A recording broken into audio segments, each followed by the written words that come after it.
Jo sóc de la Font, un lloc on es respecten els drets i deures dels demés, on sabem treballar en equip, quan et salude, quan sóc cortès, quan dic per favor i quan et done les gràcies, també sóc de la Font. Quan cuide els carrers, el patrimoni,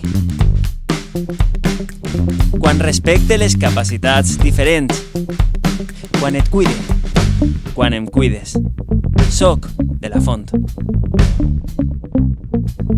Un lloc ple de diversitat. Quan mostre tolerància per la teua opinió, encara que no la compartisca. I sobretot, quan cride ni una menys, jo sóc de la Font.